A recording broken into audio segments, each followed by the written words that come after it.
Hello there, and welcome to Talk Leadership with Cedrick. Everybody needs a little TLC.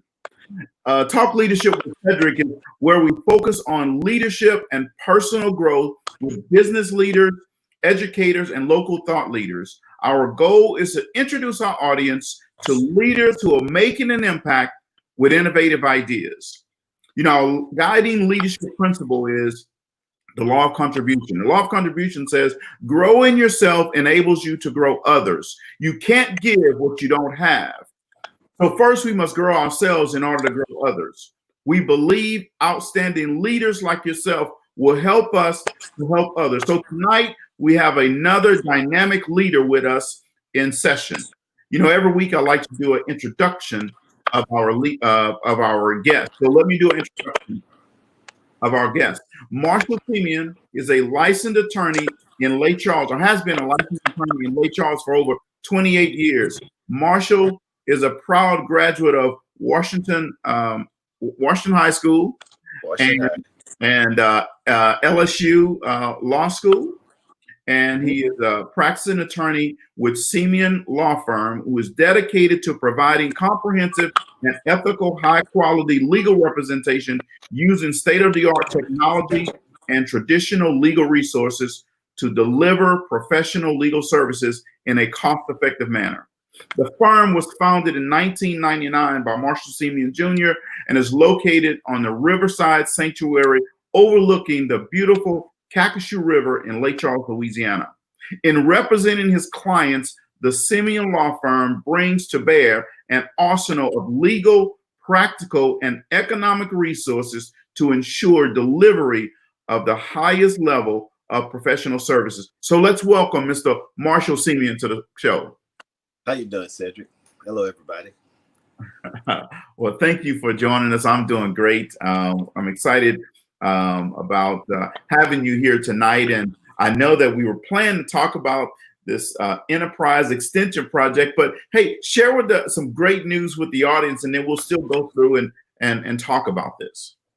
Well, we got word today from the city attorney's office, that the people that wanted to do the rezoning to industrial, they withdrew their application. And I'm pretty sure that has a lot to do with the amount of attention that it has gotten and the voices that they've heard. So they've gone through this whole process, and because of the voices that they heard, they withdrew their application. That's how withdrew the application. Yep. And we went through the zoning committee hearing, which was a 4-hour hearing, so they got to hear a lot of voices over there. And then this one was going to be such a large gathering that they had to move the city council meeting to the Lake Charles Civic Center to accommodate everybody. So I imagine they realized that the writing was on the wall. It's biblical. When you go around the walls of Jericho and shout at it, the walls come down and everything's got to give up, Absolutely. Well, that is awesome. And Marshall, I know that you played a major role in this effort to defeat this project. So congratulations to you and everybody else that were involved with helping get this defeated. Well, the congratulations goes to the community, Cedrick, because one person cannot move the things that have to be moved in our community, and we speak as one voice. You're seeing that nationwide, and I'm glad to see that kind of energy is coming into Lake Charles too. Yeah, that is awesome. So for the people that really wasn't sure what the Enterprise Extension Project was, help educate them on what that was. Well, Cedrick, back, the traditional story of the northern part of Lake Charles is that it has not been thriving like most other areas of the city or of comparable cities. And that despite the fact that it has a major interstate highway going right through it with no development. There's another federal highway, 171, goes through it. And it's got a natural river that goes through basically a Black community. So there was a study done back in 2003 that said that the problem with the community was that you had some things on the river part, a lot of old industrial functions that just weren't thriving. Back in the days, you had Halliburton and Schlumberger. They had businesses out there, but as they moved out, what I call dirty industry moved in, like scrap metal yards and things that you couldn't get anywhere else. And they said those things were competing with the residential aspects of trying to develop and grow. And they said the two of those couldn't coexist. So I got in the city council in 2005, saw that study and said, you know what, the principal side of that story said, take the entire riverside and put this major thoroughfare through it, basically a parkway. Then that road would open up the riverside for a different type of development that would support the community. You'd have shops, restaurants, good quality of life venues. People can go and, can you imagine going and sit in your community at the riverside, looking out over pristine waterways and everything else? So we started putting that in. Well, we put the first phase in, which covered a lot of area. And then after that, when I got out of office, the whole energy kind of died down. In the meantime, those industrial companies that were there decided, wait a minute, that's a perfectly beautiful road that we can use to expand our industry. And that's been the battle that's been going on, trying to finish the project and let it realize its potential to bring the type of development that brings quality neighborhoods, versus industrial users want to take it over and basically pervert it and say, look, we want to just go ahead and make this all industrial and move everybody out. Yeah, so definitely not something that we want in North Lake Charles. And we've seen that this is not a theory. This is a real time thing. There was a traditional African American community of Mossville, which was outside of Westlake, and the same thing happened to it. You know, those industries come around. They call it environmental racism for a reason. They come around low income communities that don't have the political structure or power to back them off. And the industries came around it, and what they did, they disenfranchised a Black community. And they didn't just take the community out. You lost the culture, you lost the relationships, the traditional fabric that keeps the community together was just totally ripped and disenfranchised. And the same thing looked like it was trying to occur over here. Yeah, awesome. Well, that's great news. So let's kind of unpack some of this thing for the citizens of North Lake Charles. The citizens of Lake Charles, but specifically North Lake Charles. Why was this defeat so important and critical? Well, this is the third time that we've had a rezone go before the city council for this area. You know, the first time the everything goes before the planning and zoning. So the scrap metal yards wanted to expand the first time, and the community showed out at the planning and zoning meeting, and they won. The planning and zoning agreed to support the community. Then it went to the city council, and the city council decided to support the community. So they voted to stop the rezoning. Well, then it came back where a politically connected property owner came in and said, well, I want to rezone mine. And again, the community showed up at the planning and zoning committee, and the planning and zoning said, look, we've already said we don't want that. So we turned it down. Then it went to the city council, and the city council by a 4-3 vote. It was 4 white city councilmen versus the 3 Black city council people voted to allow that rezoning to turn that one area industrial. And I remember telling them right there, I said, you guys have opened Pandora's box, because now this place is going to become the Wild Wild West. And so it came back where you had it said a whole bunch of property owners, really the scrap metal yards came and said, look, let's just rezone the whole area industrial, and to hell with the people that live there. And again, the people showed up at the planning and zoning committee meeting. And this time it was pretty significant because the city council chambers, this is pre-COVID, was packed. The fire marshal said that was enough people.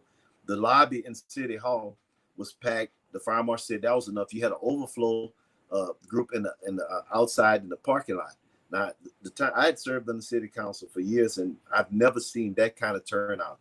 And this wasn't just a whole bunch of rah-rah people. These were community leaders. You had pastors in there. You had the person who founded the African American Chamber of Commerce in there. You had a number of people that, when you look around, you sat there and said, now, this is what happens when we come together. And we've defeated it, and now it was on its way back to the city council. And the city council, this city had to make a stand whether they want to support the community or support industry. Like I said, the studies have already shown that the two can't coexist. And so this was the rubber was going to hit the road.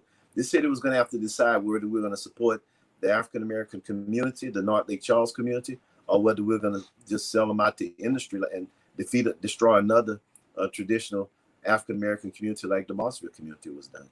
Yeah, awesome. Well, I was at that the last meeting, and it was great turnout. And I see Cameo Green has said the same thing. She was there. It was awesome turnout for North Lake Charles citizens. It's amazing what we can do when we really want to, when we're intentional. One voice. That's all it takes. When we speak in one voice, it is so loud. I was at President Obama's inauguration, and when the Chief Justice said, "Congratulations, Mr. President," when those 2 million voices went up, Cedric, I've never heard a sound like that before, and I can only imagine that God must think that when we all speak in one voice, He can't help but make sure that we move in the right direction. Sure, absolutely, absolutely. Well, again, everything rises and falls on leadership. So thank you and the folks who are who are leading this effort. Um, And Cedric, let me give a little shout out because, like I said, one person can't do this. You know, the representative for the district, Mary Morris, she really took the charge. She got the people out there. But after this thing, after we came out the planning and zoning meeting, it was pretty significant because, I mean, like I said, it was a 4-hour meeting and the community stayed, you know. And I spoke to the other council people, Rodney Gann and Lavertha August, the other two African American council people. They said, Marshall, we're going to go talk to everybody because the only way we're going to defeat this, we can't have these 4-3 votes. This council has to vote 7-0 to say once and for all, we're going to support this community. And they did that. You know, they went out there and did it. My hats off to Rodney and Lavertha, as well as Mary. I spoke to these councilmen, and they realized that they had let the genie out the bottle. And they realized that what are you going to do? You're going to galvanize us over something like this? And they just decided, you know, it's not worth it. Apparently, the word got back to those property owners. They realized it was dead in the water, so they withdrew their application. That's not to say that they won't try again if they think because, you know, the thing that people think about the Black community, well, they get excited about something, but let them calm down and we'll come and try to backdoor it. But there's no backdoors on this. We're shutting it down. Right, absolutely. Yeah, we have to stay vigilant and we have to stay on top of this. Why do you think these companies? Well, I'm sure that there's some money that's behind it, but why do you believe that they really wanted to do this? Well, you know, this enterprise extension was part of a $12 million road project that the citizens of the city, the entire city, got behind. And because it wasn't moving any further, these guys realized that, look, we've got a $12 million road where we can bring more stuff into the community, expand our operations, and just take it over. So the area itself, because of the water access, is very valuable. You can't find those kind of areas. The fact that we have a brand new $12 million road in is more attractive. But the most subtle thing is that when you're in a Black community that's socioeconomically disadvantaged, a business tends to take those people lightly, our people lightly, and say, look, we can do it the hell we want, because there's only 2 scrap metal yards in this entire city, and both of them are in this community. And they wouldn't even give it a second thought about putting it anywhere else. So until we stand up for ourselves and quit waiting for somebody else to come to our rescue, these things are going to keep happening to us. Sure, absolutely. And I remember at this last meeting, they were talking about these jobs, you know, bringing in jobs that were making $48,000 a year. And it's nothing wrong with making $48,000 a year. I want to be very clear about that. You know, there's nothing wrong with that. However, when you're trying to use that as your rally cry for people, here's the way I look at 48,000 in regards to what they were trying to do. 48,000 feels like 38,000 once you take taxes out of it. And when you're living on 38, it really feels like 28 when you have all of your family and bills and obligations and all this stuff. So with that, they then really continue to marginalize and don't impact the life of people like they try to claim with $48,000 a year, right? Right. And there are so many more things of higher value that we could do with that area without this project coming into place. So again, just want to say awesome job on making this happen to Mary Morris and whoever else was was involved with this. So, what's the benefit of now, or what's the next step now that this has failed? What's our next step? What should we be doing? What should North Lake Charles citizens stand up for? We know, Cedric, the city council decided that they weren't going to just sit on their laurels on this thing. What happened is this past Wednesday, they had a city council meeting, and the city council voted, sent a unanimous resolution to Baton Rouge to have the state representative, Wilford Carter, do something to complete this road. And the most logical way to do it is to turn the road into a state road, let the state do it. You know, the state Department of Transportation has an $800 million budget. So this is not a big project for them. The citizens of Lake Charles have already put up 12 million. So that should be enough, you know. And if you look at the road, it's the only north-south road that goes through the entire city.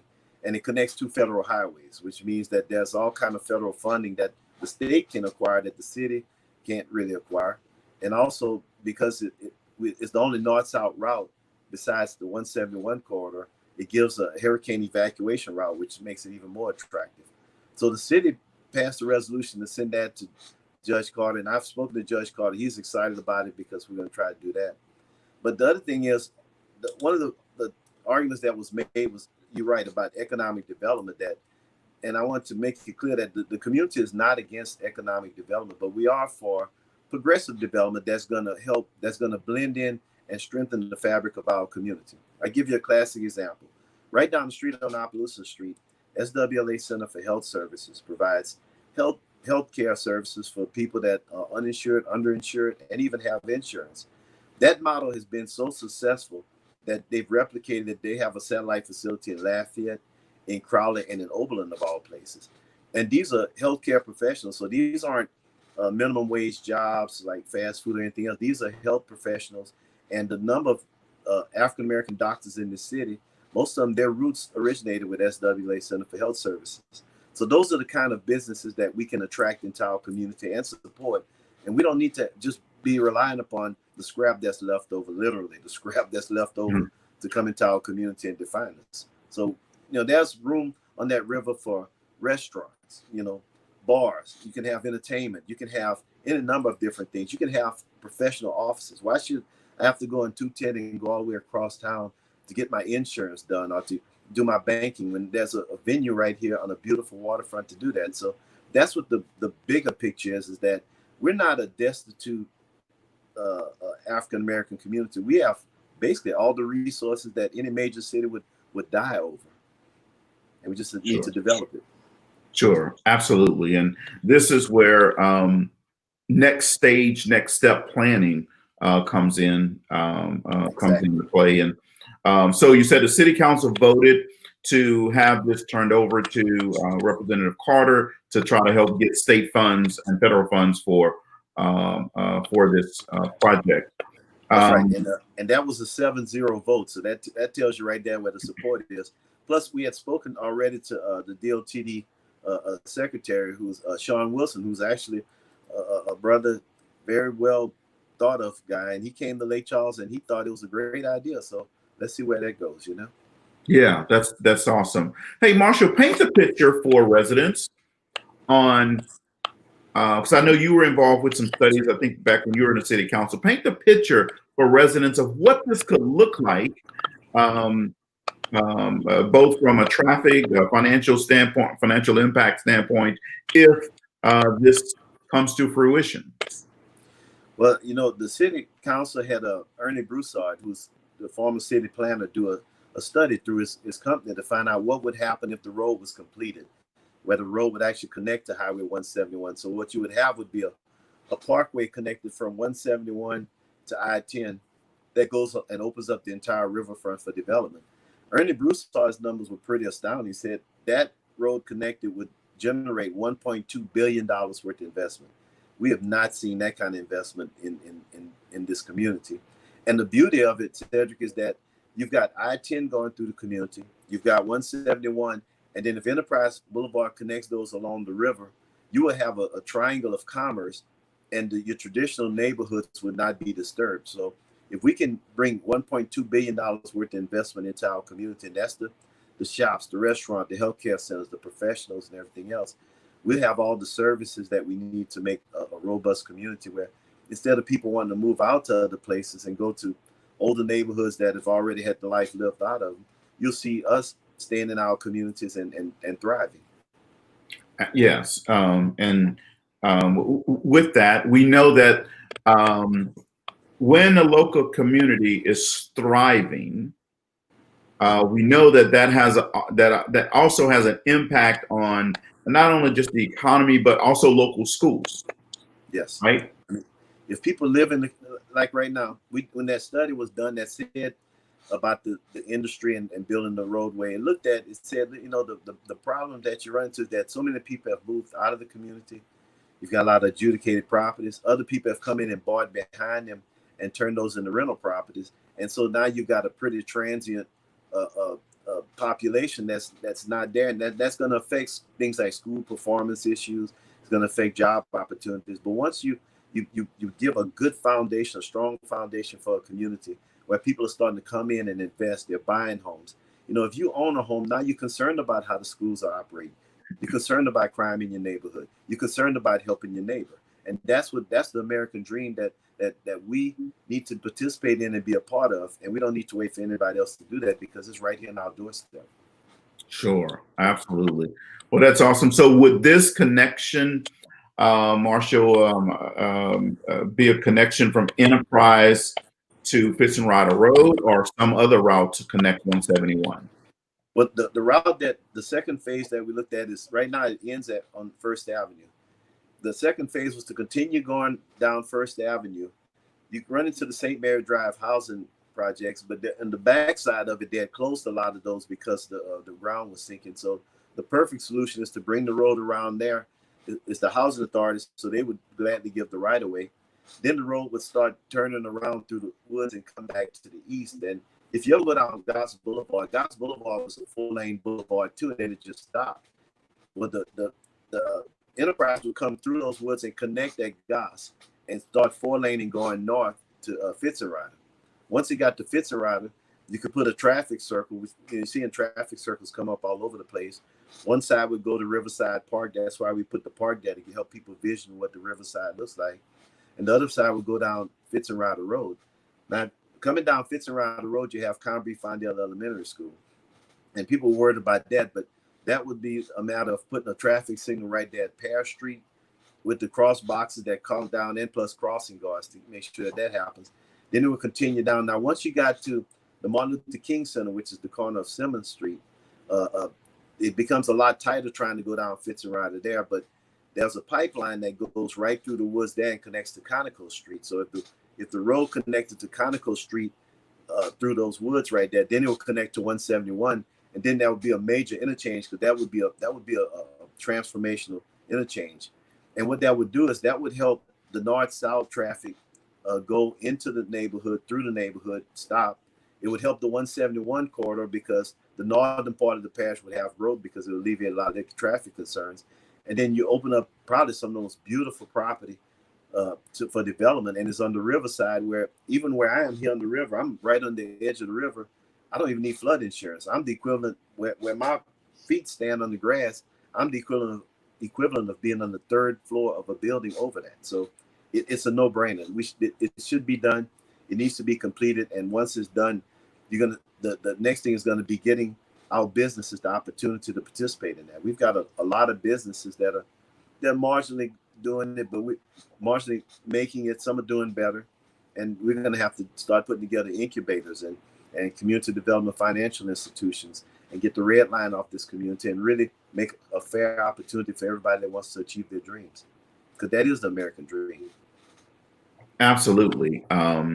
And, with this increase of traffic flow and elimination of congestion, and because it's going to open up I-10, then you agree it opens up the opportunity for outside businesses to start considering coming to North Lake Charles?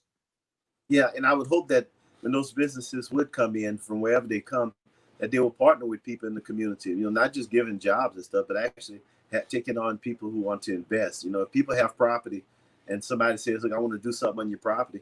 Well, look, I don't want to sell you my property. Make me a part of your business, you know. Let those kind of things, because that's generational wealth. That's how a people can build generational wealth, is to participate in the process. Because it's easy to pick up a check and go on and hit the casinos, but it's a whole lot better if you and all your friends that have property together, if you put a 99-year lease and lease it to a Dave and Buster's or something like that, then you done created generational wealth, because for the next 3 generations, the most fun walk you're going to take is to the mailbox to pick up a check and probably be a part of something pretty transformational in your neighborhood. Absolutely. Absolutely. You know, it is amazing that when you start thinking about generational change, right? And this happens in a lot of neighborhoods around the country. Even in my neighborhood here in Cyprus, Houston built a third loop on Highway 99. And when you go back 10 or 15 years ago, everywhere where 99 is today, it was nothing but farmland. That's right. And now everywhere up and down 99, the transformation happened. So that farmland turned into, and some of them were sold outright, some were given the lease, decided to lease it. But there's subdivisions that are all up and down 99. There's all kind of new shopping centers that are all up and down 99. It totally transformed this northwest part of the city. And I bet you the school performance has gone up, the crime has gone down, opportunity and hope has regenerated. Yes, absolutely. And when people are rejuvenated, regenerated, excited, great things always happen. Always happen. Yeah, you know, absolutely. I always say, Cedrick, we're a Joshua generation. You know, if you look at the book of Joshua, there was all these negative reports about going into the land that was promised to them, the land of milk and honey. I think Joshua and Caleb were the two that said, you know what, I understand what you're saying, guys, but we're moving forward anyway. And when they crossed over and went into that land, they inhabited it, they inherited it, and they thrived in it. Absolutely. For generations, you know. Yes, absolutely. So are there going to be any, now that this has been taken off the table, are there going to be any next step meetings that they're going to be having with the community to start talking about, not necessarily the state road yet, but things that we can do in the meantime to get prepared and help ourselves? Yeah, in my practice, what I do a lot of, I represent a lot of businesses, but also do a lot of estate planning. So I help a lot of people. They come in and you know, one of the biggest problems that you have in this area is that there's a lot of adjudicated properties, because people, when somebody dies, they don't do a succession.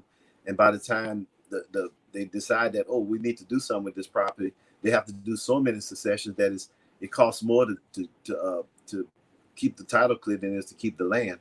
So we really need to get together with people and let them know about every advantage they need to have to make sure that they maintain their properties, keep good titles, make sure everything is done, and then prepare them for the growth. You know, the good thing, like I said, is that it's not going to affect the traditional communities, because none of the construction and all that is going to go through it. It goes all the way around it.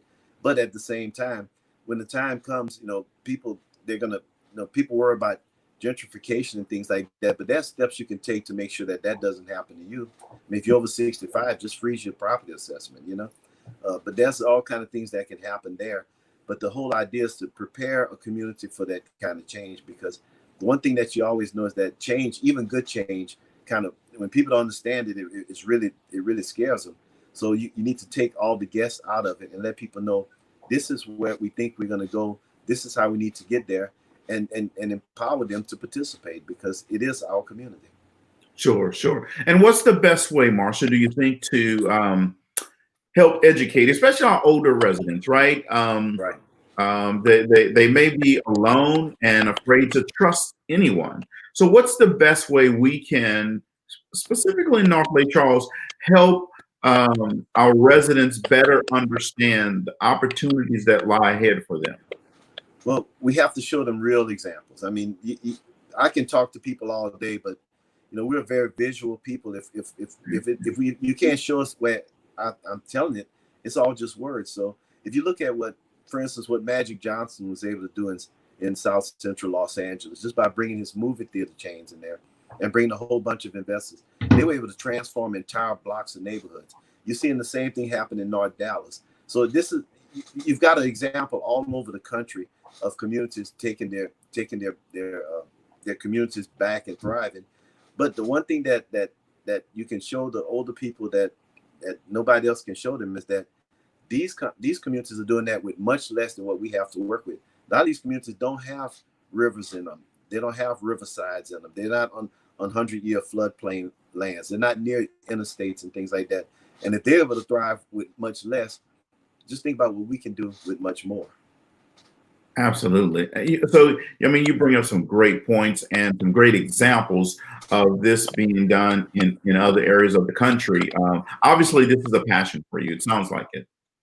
Yeah, I moved away from Lake Charles for a number of years, and when I came back, I just saw a different city. I said, "Wow!" I've been in some places that I've seen some amazing things being done by amazing people, and I see even more amazing things here with more amazing people. And the only thing that has been missing is that we have all been operating in our own silos. And when I was campaigning, you go and talk to people. That was my favorite part. And when you talk to people, you realize all of us want the same thing. We just got different ways of getting there. But if we all pull the wagon in the same direction, we will get there. Absolutely. That they always say teamwork makes the dream work. I like to say the law of significance says one is too small a number to achieve greatness. So if we want to do great things, if we want to achieve anything of significance in North Lake Charles, we need to do it as a solid team, right? That's right. That's right. And not in our. Go ahead. And the time is now, because if you look at the movement, I mean, George Floyd's death, as tragic as it was, this whole movement was different than any of the other ones, because it wasn't like people saying, "Look, I'm gonna protest for a few days and I'm gonna go back to my silo." They said, "No, enough is enough."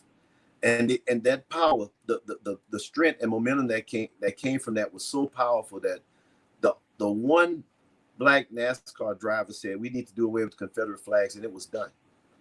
And in November, I'm praying that everybody goes out there and votes, because we've got, leadership at the top of this country, in the White House, needs to go. This is our time to make that decision. We need to do it, because if we don't, there's a whole agenda to backslide us back to where we were, because some people see what's happening as a threat. I see it as a need to come together, because at the end of the day, no matter what color you are, God created one race, human. That's all he said. And then he gave us this Neapolitan flavor. I like Neapolitan ice cream because I like going through the different flavors, man. I start with the chocolate because I just think it's the coolest flavor. Then I want to sprinkle my taste buds. I go to strawberry and the vanilla. But that's how we were created. So there's no one that's going to dominate the other. And they got into a debate about, well, Black lives matter, all lives matter, and the debate is pretty clear. In order for all lives to matter, Black lives have to matter. So you can't separate the two. If Black lives don't matter, then guess what? All lives definitely cannot matter. Absolutely, absolutely. And so what you're helping us, Marshall, with understand, I hope our audience is picking up on this. What you're helping people understand is this is how we free ourselves from a system of oppression. This is how we pick ourselves up and say, we're going to do this. The great Toni Morrison said, the function of freedom is to free someone else. Free someone else. That's right. We have to free ourselves. And quit. And I always said that we need to not wait for somebody else to do this for us, do that for us. I hear people all the time say, well, they're not doing this for us, they're not doing that for us. I said, well, who is they? I said, look, I can tell you right now, if I got to put clothes on my children's back and feed my family, I'm not waiting for anybody. I'm going to do that myself. If I need a community that needs to reach its potential, I'm not waiting for somebody to come in and do that. I'm going to get together with my neighbors and say, let's dust ourselves off. Let's pick ourselves up and let's make it happen. And you'll be surprised how much you can get done when that does come together. Yeah, that is awesome. So Marshall, one time you walked me through the I-10 corridor and the financial impact that it could have on our Yes. city. Yeah, kind of briefly help people understand. I don't know that everybody understands the impact that this can have. Well, I break it down like this. Think of a city as a human body. You know, it has all of these little parts. The body needs all these parts to function. Well, in the body, wherever you have blood flow, you're gonna have life. I mean, if your arteries start getting clogged, you're gonna start having problems. If your circulation cuts off, something's gonna get amputated. Well, in this city, in this community, we've got a major artery, I-10. There's so much traffic. There's about 80,000 cars a day that passes through the city. If you put 80,000, and those are numbers that you see everywhere else. If you pull one day's worth of cars off, 8,000 cars over a whole year's time, and got them to spend an average of $1,000 a car, that's millions of dollars. That's a no-brainer. But if you took a whole month worth of cars and got them to stop and do the same thing, that's billions of dollars. I did it on 70,000 cars. If you got 30 days worth of cars to stop and spend $1,000 each, that's $2.1 billion. That's how strong this is. Wow. And it's a classic example because everybody thought, well, Lake Charles can't do that. Look at the casinos. I mean, those casinos are literally doing exactly what we said. It's two buildings in one spot that's pulling in a month's worth of cars and getting those people to spend at least an average of $1,000 a year, and they are racking up. And people have to go out their way to go there. So imagine if you had those kind of businesses on our I-10 corridor. And, you know, they say that every dollar that comes into a community, if you do it right, that dollar is going to circulate 7 times. So that dollar that's stopped on the interstate is going to make its way to the food store. It's going to make its way to the barber shop. It's going to make its way to somebody's table to buy some shoes, to get them some school supplies and everything else before it leaves. And that's what we have to do is we've got that major artery. You've got the 171 corridor that brings 30,000 cars a day. Enterprise, when it's completed, would start off slow, but then you got another artery. You put that much blood flow artery in a traditional neighborhood like ours, now you've got a heart, and a heart beats. And when a heart beats, it distributes blood everywhere and life everywhere. And that's what we've got. We're in the most unique position I've ever seen in the Black community. I didn't realize that till I left and came back and said, oh my goodness, do we even know what we're sitting on top of? Right. And the beautiful thing is, I-10 corridor that you're talking about, I want people to understand this. It's really right there in North Lake Charles. So those dollars that circulate at least 7 times before it leaves is circulating in North Lake Charles. Some of it will circulate, you know, across the whole city, but North Lake Charles could benefit from this type of movement. And look, Cedric, there are some things that we don't have in our city because all of the commerce is on the south side off of the 210 corridor. Well, there are certain businesses they don't want to build on loops. They want to build on interstates. You know, take Buc-ee's. You get a Buc-ee's service station. I mean, forget the gas. Look at everything else that's in those type stations, the jobs and the economy that it brings in. Well, you know, just like, and people say, well, Marsha, who's going to want to come all the way to North Lake Charles to do anything? I said, look, if you get in your car and go on 210 to go to Target, I guarantee you people can get in their car and get on 210 and come to the north part of Lake Charles and do some shopping, because that's something that we have here that they don't have there and they cannot get there. So we just have to take our own blinders off and actually think outside our boxes. Absolutely. We have to get outside the comfort zone. The comfort zone is characterized as doing the same thing in the same ways at the same time with the same people and still asking the question, why is my community not changing? Why is my life not changing? You see, we have to stretch ourselves and get outside our comfort zone in order for that change to happen. So this is awesome. You know, my grandfather said about the comfort zone? He said, son, sometimes your comfort zone is not necessarily a set place. And your gifts say that you need to be in your set place to really get all your blessings. Absolutely. Absolutely. Hey, we have a question. I don't know if you can answer this or not, but Edith on Facebook asked, Edith Courtney Williams says, what's the new ordinance they passed for the I-10 area? Well, they passed, I think what they did, they passed some economic development zones, some economic development districts, to try to see if they can capture some of the taxes that come in, things like that, something like a TIF. but they passed a bunch of them. I'm not quite sure exactly why they did that, because you already had in place a statewide mandated area called the Lake Charles North Redevelopment Authority. That had a pretty large SWAT that you could have put in and created that and made it an economic development district, created a community development corporation and things like that. So they've got all these little different overlay districts. And I think that maybe it's meant to pacify people, but you don't need the small things. I mean, you need this is a big economic engine, and you need a bigger footprint to make that economic engine go. I mean, you don't drive a Fiat in a race with eight-cylinder engines. You gotta kick it up. Well, not if you want to win. Not if you want to win. That's right. That is awesome. A good friend of mine is on here. It's from Florida, Deacon Ray Lee. He says, "Great teaching, Marshall." So, thank you, Deacon. Great job. It all originates in the Word. That's for sure. That's where the truth is always. Absolutely. I agree with that. So, for the city council, right? Should our citizens reach out to city council, or let me ask it a different way. Why and when should citizens reach out to their city council representatives?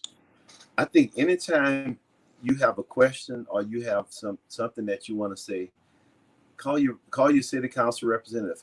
I would encourage us to go to the city council meetings, because until you sit in those meetings and see the process, you really can't understand it. I remember when I was in the city council, it just meant that much more to me when I saw the community come in, because they would get the perspective of what you're trying to do. I mean, each one of those city councilmen represents roughly about 11,000 citizens, and they can only speak to what those are going to have. So if you're one of those 11,000 citizens and you need something said, speak. That's biblical. I mean, you go to the walls of Jericho, those people spoke. In November, we're going to speak, and some walls are going to come down. People that's trying to build walls, their walls are about to come down.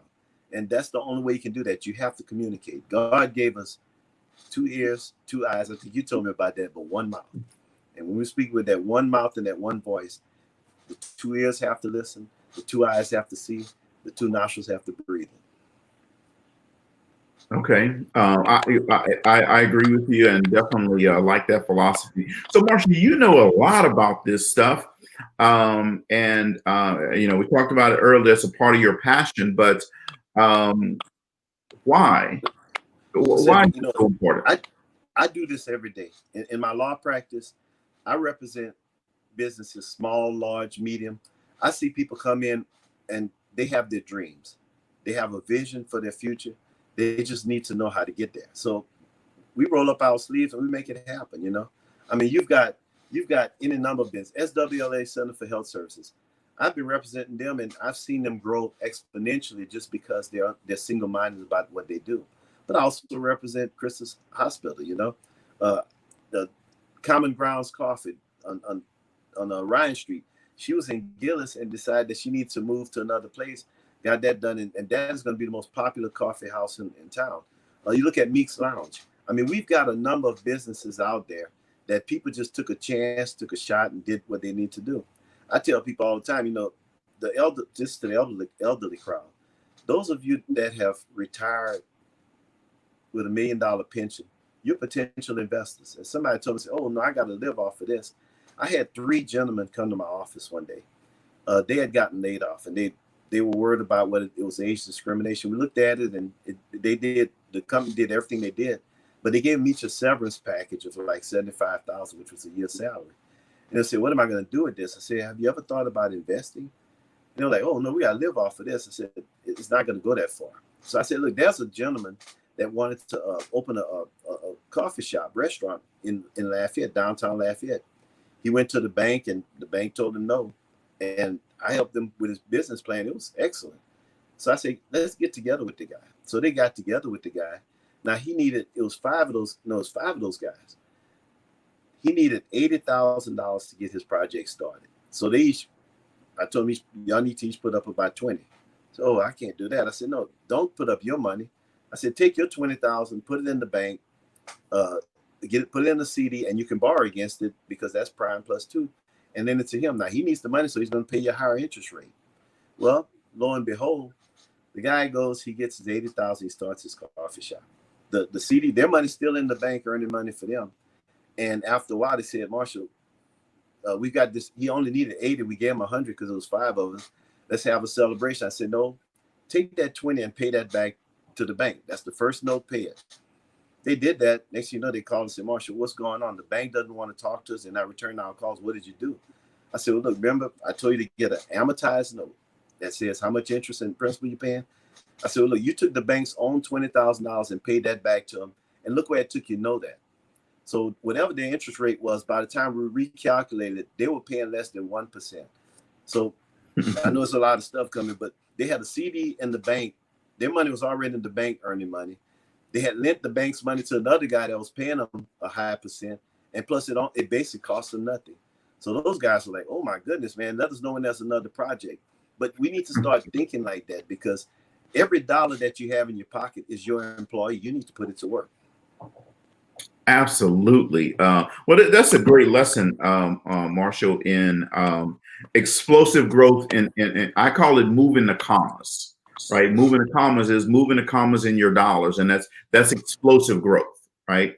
And you're absolutely right. We have to start thinking strategically like that when we're making tactical decisions. That's right. Right. Well, you know, some people, Marshall, know who you are. Some people may not know who you are, and I don't know what your plans are for the future. But you bring a lot of experience and knowledge to the city of Lake Charles. So tell us about your law practice and what you specialize in. Well, like I said, I do a lot of business. I represent a lot of businesses because I really always had this knack for helping people work through these kind of problems. I do some personal injury, big cases, you know, to help people out. I also do a lot of estate planning. You'd be surprised. People need successions done. Everybody should have a will. If you have any type of property, you need to have a will, and you need to have a strategy about what you're going to do, because, you know, we can't take it with us, but it should be a generational blessing. You know, it takes, if you work all your life, you pay your home off, and then it's inherited by your children, and they haven't been groomed to take care of it and things like that, and they lose that, then you've basically lost your inheritance. You know, that's the Jacob and Esau issue there. So I try to teach people how to protect what they have and put it in the right places. You know, I don't tell them anything about how to invest their money and things like that. I just tell them that, look, if you got something, let's protect it, and that's what I do. Now, on the other side, I also, my vision has always been, I want to do community service. People would ask me, Marshall, why don't you run for judge or something like that? So, well, judges kind of see people when they're already in that system. I've always been more in the preventative model. I want to prevent people from getting in that system. And the best way to keep them from getting in it is to give them opportunity, give them hope, give them a future, give them something else that they can do, because, you know, God gives everybody a gift. If you can identify your gift, contribute to society, and make money, then that's it. That's the whole idea. So I try to find, like, people come in, they have a dream. Marshall, I wish I could do this. I want to do this. I said, well, why not? Let's instead of finding, well, what you can't do, let's find out why you're not doing it right now. And once you take one piece of onion at a time, next thing you know, the pot is full. You've got a sauce pecan going. And I like that kind of cooking. That's what I do in my practice. Well, get on there with that sauce pecan. Everybody likes a little sauce, right? That is awesome. Well, you know, I thoroughly appreciate the education around this matter. I really like your passion around this matter, and I know when I call you to try to understand what's happening and going on, you're always willing to help and explain that to me. And I know our audience tonight definitely had to enjoy you teaching them about this matter. But tell the audience how they can get in contact with you if they want to. Okay, well, my firm is the Semien law firm. I'm on 2131 Fitzgerald Road, so I'm not just when I talk about business in North Lake Charles, I'm not just talking the talk. I'm actually walking the walk. I have a very successful law practice that's sitting right here on the riverside in North Lake Charles. If anybody needs to reach me, my number is area code 337-497-0022. That's 337-497-0022. And you can even reach me out by email. My email is Marshall, MARSHALL, at Semien Law, SIMIEN law.com. And just reach out to me if you want to just have a cup of coffee or have a dream that you want to do. Or if you have a claim that you need to do. You know, I've seen all the commercials about these automobile accident claims. Don't have to do that. I mean, there's a number of people that I've represented. They can tell you whether they got hurt at the plants or automobile accident or just came across some bad situations. We've taken care of them. Well, that is absolutely awesome. And I am so glad that we got this education tonight on this enterprise extension project. I'm even more excited that it was, they withdrew their submission, right? Yeah, that's a victory. That's a major victory for our community. That's what happens when we all come together and speak in one voice. I can tell you, at that planning and zoning meeting, the number of people was impressive, but the quality of people that were there was impressive. That let everybody in that room know that this is the end of that. And that's the same thing that's happening nationwide. And you know, Cedrick, the things that I'm talking about, I'm not an original thinker. These are things that was told to me when I was a little boy, you know. The Riverside Park over there used to be Fitz and Ryder Park. We used to go back there. Those guys were playing dominoes and fishing, and they cook a sauce pecan for us. But they talked to us about life. You know, they said, boy, if somebody could just open up this river, this whole river, and let that get developed, that would really help the community. They say, man, that I-10, I don't know why that's not developed. Somebody needs to do this and do that. And so I listened to those guys when I was a little boy. So when I grew up, it's not foreign to me. And I'm pretty sure a lot of people in our community have heard the same thing. Absolutely. There are definitely a lot of opportunities. We just have to look for those opportunities. And North Lake Charles residents, if you're out here listening tonight, I want you to understand that the project that you guys helped defeat is an amazing accomplishment. You fought big business and you won. You know, so take that victory. Now let's not just take the victory and sit down and do nothing. Now we need to look at what are our next things that we need to do. We know that this is a political season. We know that there's a lot of elections that are coming up. So the way that you impact and affect change is that you get out and vote. You got to register, and then you got to get out and vote. Let your voice be heard, right? Loudly. Extremely loudly, right? And every vote counts. And so, you know, and we're talking about North Lake Charles, but this what we deal with, these type of issues, it's not just a North Lake Charles problem. Because if you look around the city, we're in the middle of this boom, this economic boom, but I see areas that's not participating. If you look at Brentwood, the Terrace, the Village, Oak Park, Fisherville, Gosport, Car Shop, all these places you've seen a decline in what's going on in their area. So and the only thing those areas have in common is that they're black. You see in the Kroger's closed, you see in this closed and that closed, and it's not because of anything other than we need to stop worrying about everybody else taking care of us and support our businesses and take care of ourselves. And we need to get together and vote. If we're not getting what we need done, maybe as a silo, North Lake Charles by itself can't get it done. But I guarantee you, if all these areas that are not thriving get together and say, look, we want something done, it will be done. Absolutely. When we want things to be done, we can definitely do that. There's a comment coming in from Diana Ross. She said, Schuler Oliver has a question with a potential development. Is there any way we could assure our local contractors and builders get fair chances at bid? Well, you know, when I was on the city council, the city did not have any type of affirmative action or affirmative participation by minority contractors. We got that passed, and the only problem was we needed to put some teeth in it. Now, the proposal was that anybody that's coming to get a bid with the city, they have to have minority participation. And if they don't have minority participation, you can't participate. Well, they didn't want to put that in, but my solution was pretty simple. If you don't come in with some minority participation, your bid is disqualified. It doesn't even get considered. And that's not punishing anybody. That's just saying we're about inclusion, because Lake Charles is a majority Black city. There's no reason for us to not be participating in public dollars that we pay into. None. I mean, that you have those kind of programs statewide in other cities. You have them in the federal government. So why is Lake Charles operating on its own?